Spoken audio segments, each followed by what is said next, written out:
Hi everyone, in this video I'm going to take you through a real-time demo of a watercolour painting of Osborne House, which is a royal retreat built by Queen Victoria and Prince Albert, and this building is on the Isle of Wight, which is an island off the south coast of England. So I'm beginning with A2 mixed media paper.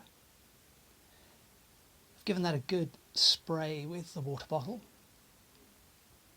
and I'm just applying a reasonably, I hope, uniform wash of blue mixed with a bit of purple, cerulean blue with a little bit of purple, possibly a little bit of burnt umber as well. Big synthetic mop brush.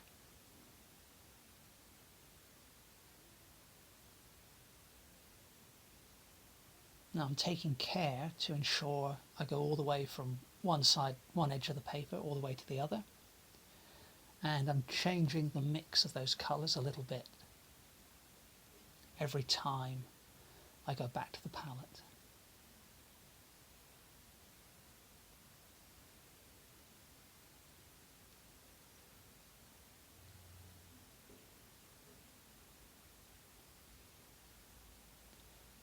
Now the paint's beginning to run out on the brush at this stage a little bit, but I'm happy for those dry brush marks. Some of those will hopefully show through in the foreground later.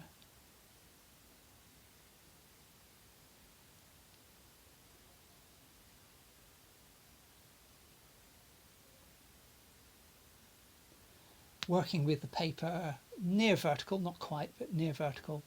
No pencil work. So now I'm coming in with a clean flat brush and just rinsing it out every time it disappears from the screen. And I'm using that wet brush to lift out some of the still wet wash of the sky.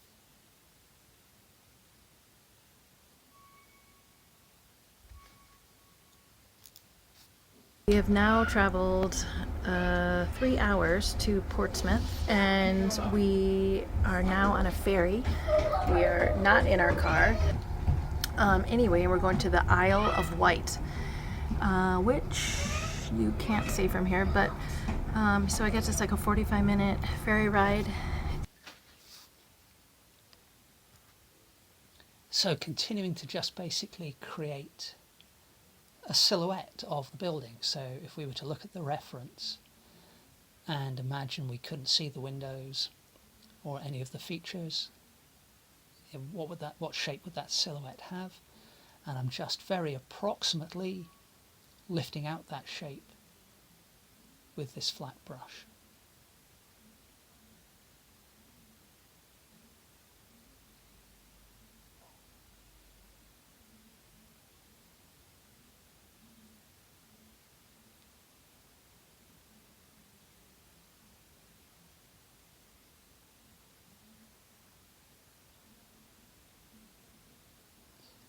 And, watching this back now, I'm sort of thinking, well, actually, I could use this technique to create a background of buildings or features, people, just lifting out the wash with the clean wet brush. And then in the foreground, you could put, paint it in a normal way, your main subject.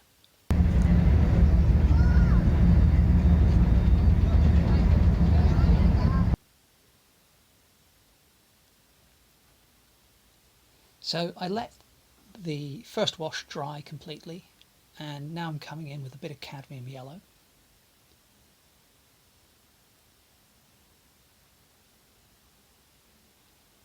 And I'm using that as an approximation of the highlight colour that we can see on the building.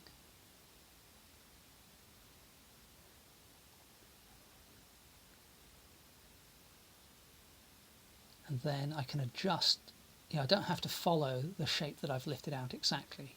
I can stay within it if I feel I need to. I can go beyond it if I feel I need to.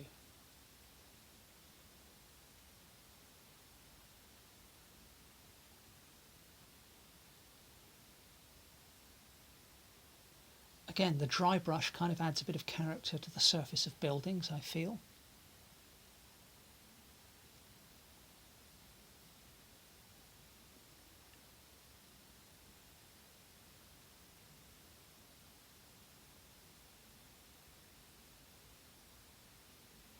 But notice that my brush strokes are sort of drawing in the surface as well as the silhouette now. So, you know, I'm using vertical brush strokes for the most part because I've got a vertical surface.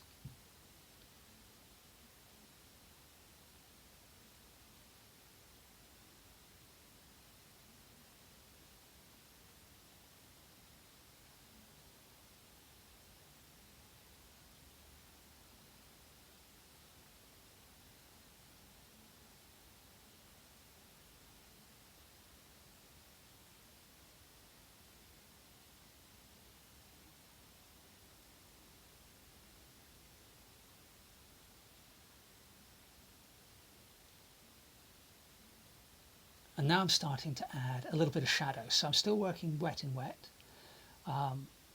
This is a mix of yellow ochre and a bit of orange. Sticking with the flat brush. But still, you know, keeping in mind the very large shapes. Okay, so can you see the ship right there? That's the Victory. It was at the time Queen Victoria's ship. We were on it. And it was the largest warship in the world in its time.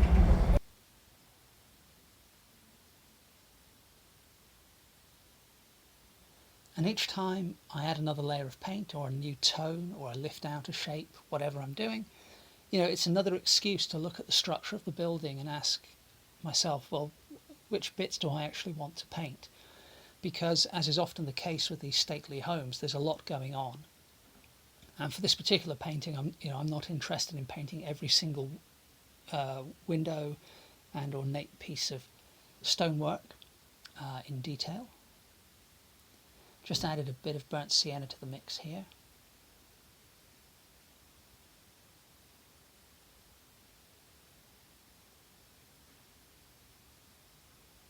So starting to strengthen the shadows in selected places.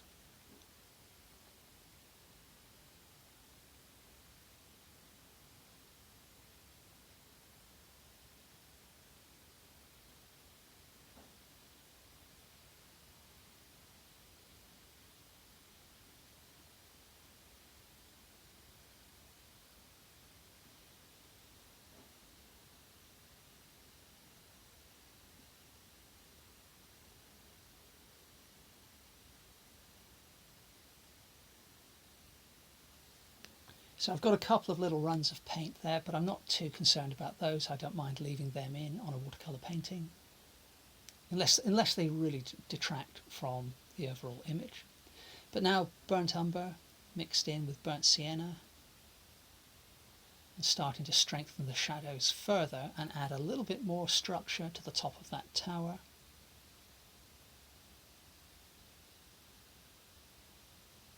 So I'm not really painting, you know, exactly what I see here. I'm just sort of picking out the general shapes, the general silhouette of the shadows that I see.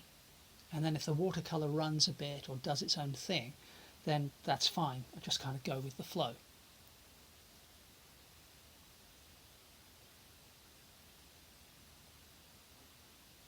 So always looking at the whole painting as well to see, you know, where can I use this colour? What are the maximum number of places I can use this colour?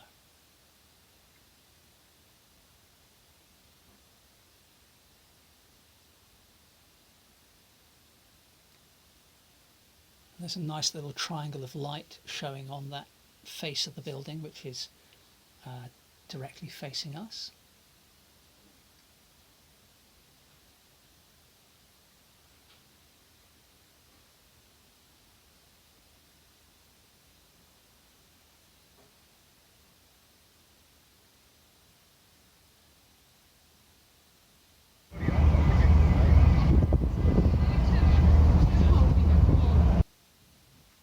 So as you just saw, we're heading across what is known as the Solent off the south coast of England, heading to the Isle of Wight.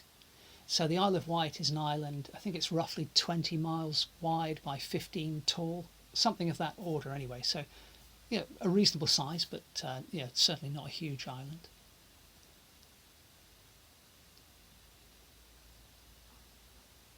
And now back to the painting, we can see that these darker shadows have started to add a little bit more of a sense of light to proceedings.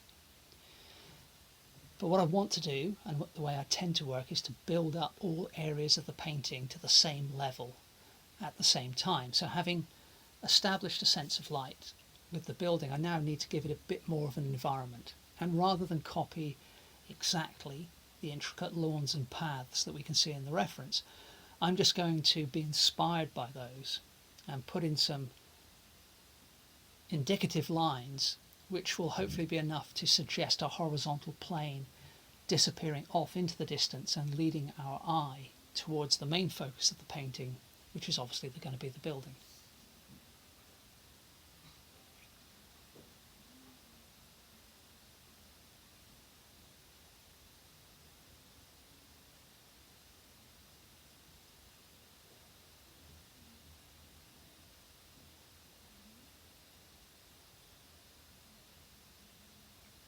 And here, applying a transparent wash over the top of the previously dry brushed on bottom of the blue wash, you can see you get some interesting interaction between those two layers.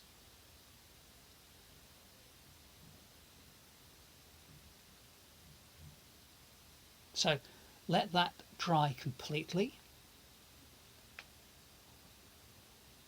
And I'm now working with the paper horizontal. Not for any particular reason. I mean, when I'm applying big washes, having the paper near vertical, I find it's easier to sort of control the wash. But for smaller applications of paint, slightly more detailed work, then I think working with the paper down flat, I think it's propped up a little bit. Maybe it's sort of 10 or 20 degrees above the horizontal. But it's perhaps a little bit easier to control the paint in that situation.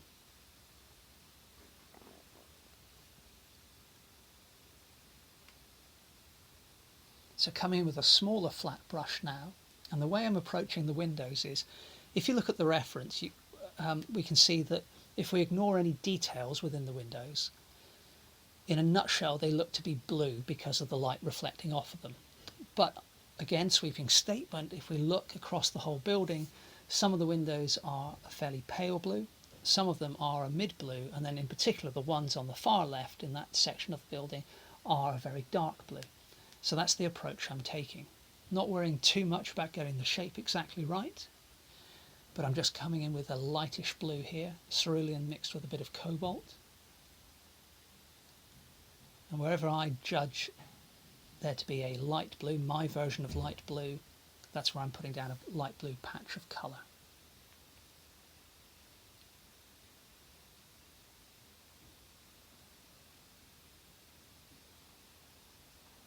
So notice I'm painting shapes, I'm not painting windows, I'm not drawing a window here. I'm just putting down a rectangle, or a pretty rough rectangle, or a rectangle with a rounded top, or a parallelogram, depending on the angle we're looking at the window.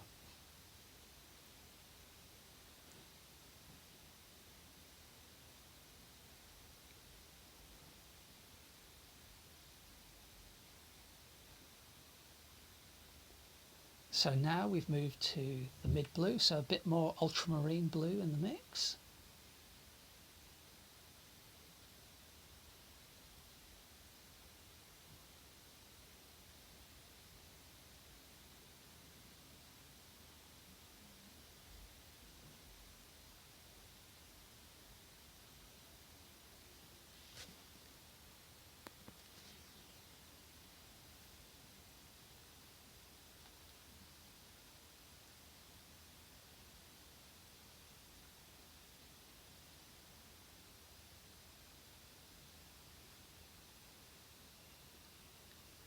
We're walking now to Osborne House, which is Queen Victoria's house, and it's an hour and a half walk. So, but how pretty is this? I mean, not the construction stuff, but this is what we're walking through. So now coming in with this darker blue. And again, you know, a lot of these shapes I'm putting down, they're not that precise, either because my hand has wandered a little bit or because the paint has run a little bit. But that's kind of the nature of watercolour, or at least the way I work with it. And again, if that happens, that happens. And the best thing I find is to avoid the temptation to fiddle with it too much.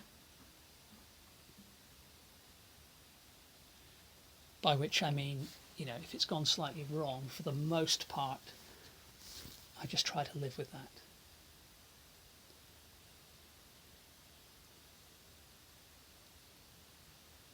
And you can see by placing those shapes as windows, all of a sudden that kind of yellowy brown blob has started to become a building.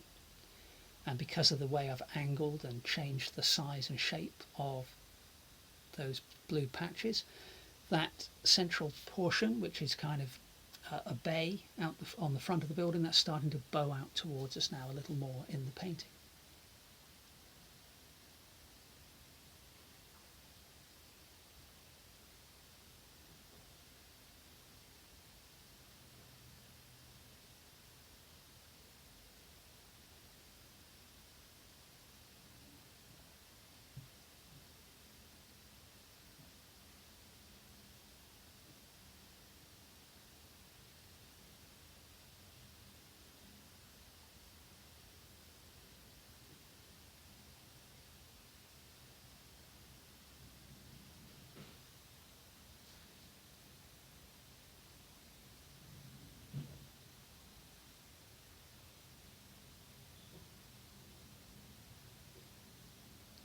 So I've taken that mid-blue and mixed a little bit of violet in with that. And I'm using that as my, inverted commas, dark blue colour for the darkest windows. And then, as you can see, I've started to do just a touch of line work as well.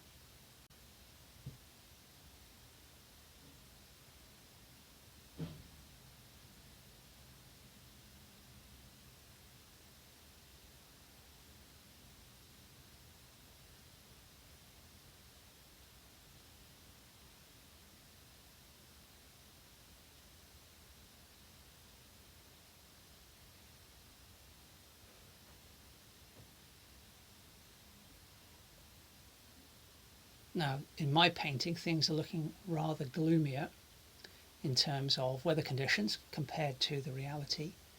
And in fact, the weather has been exceptionally hot.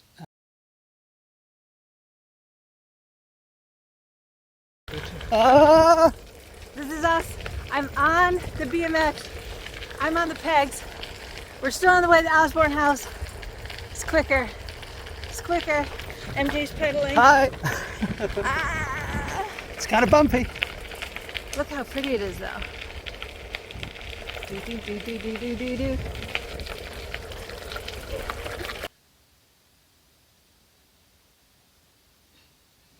So although the grass in the reference is well maintained and watered and lush and green, a lot of the surrounding lawns were, very dried up and almost yellow. Well, not almost yellow; they were yellow, which is exceptional. In my experience in England. But the point being, my first wash and the colours I used after that sort of established a bit of a gloomier feel. So I'm not trying to force my painting towards the sunnier climate seen in the reference. I'm just kind of going with what I've got, and then I'll create my own thing inspired by Osborne House. And rest assured, in reality, there'll be plenty of rain and gloom, or even just slightly less sunny days on the Isle of Wight.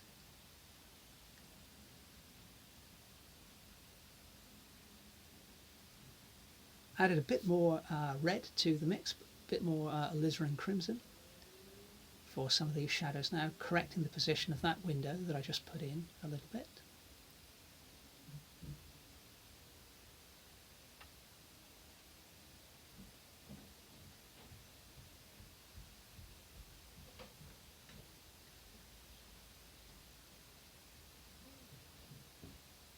Again, not trying to describe exactly the, not quite sure what you call it, I've lost the word for that at the moment, but the sort of ornate barrier you've got at the top of the building. But just putting in a few indicative marks. There's some kind of canopy or balcony on the right hand side of the building as well. So a good approach, I think, with Impressionism is to just put a little bit in, the bit that catches your eye perhaps. And then you can always come back and add to it afterwards if you feel that's necessary. But often leaving bits missing, it makes for a more interesting painting, I think.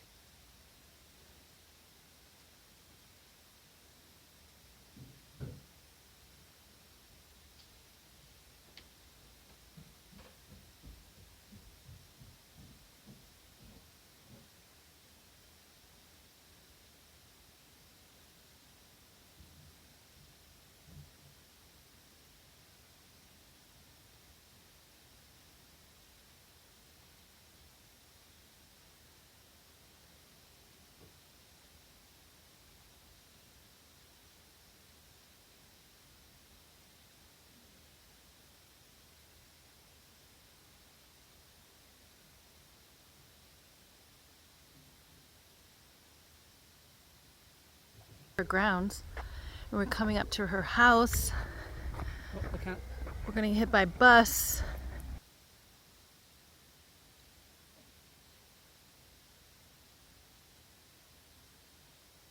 So back to the foreground, adding a little bit more structure to what's going on. There's a statue with a figure on it, or a fountain rather, pretty much smack in front of the building, and a few trees in front of the building as well, but I'm more or less ignoring those. I do want to add a little bit of green, which you can see I'm doing right now. A little bit of dry brush coming in with the oval round, which I find is really good for doing hedges and things like that, but we'll get to those in a moment. But really all I'm doing with the foreground is trying to put enough in to kind of lead the eye towards the building, but at the same time create a little bit of a memory of the actual garden layout you've got there. But for some of the distant trees and hedges, we can see off to the right, same oval round brush, which produces that lovely jagged edge of the silhouette I'm putting in. And I've made the colour I'm applying there a much weaker green, and also a much bluer green to push those trees back off into the distance.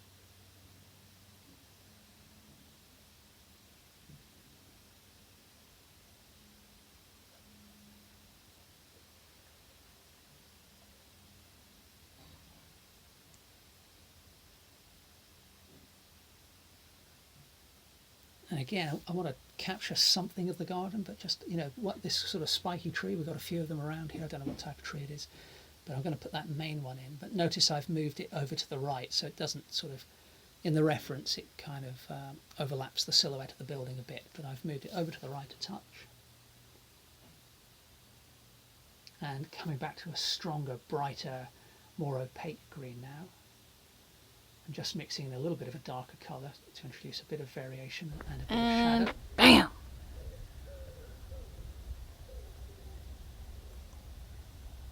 Jeez. This is just her little getaway. She didn't want to be in Buckingham Palace.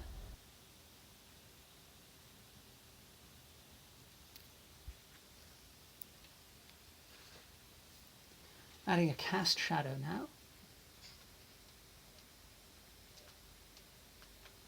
And using that same darker green to put in a couple of little perspective lines. But you can see how having the more opaque greens and the darker greens have really brought that tree I've just put in forward compared to the background trees that I put in just previously. And then again, in terms of just suggesting this garden, some alizarin crimson, maybe a bit of permanent rose in there as well, to just put a little pop of colour, not too much, to suggest these flower beds. So my feeling is, if you've been to a place like this, you don't remember exactly where all the flowers were, but you do roughly remember the colours and the general layout and the general feel of the place. So my hope is that what I've created is a sense of space and depth, and the feeling that this building is up, you're looking up at this building and the garden's leading in. And that would be enough to evoke a memory for somebody who's been there if they were to view this painting. So here's a better look at it. The only thing I've changed is, with a ballpoint pen and a little bit of paint, I did add a little bit more structure to the top of the tower and added a flagpole as well. But apart from that, I decided to just stop there and leave things nice and loose. And as a whole, I feel it, you know, if I look back at this in years to come, I'll remember that as being at Osborne House.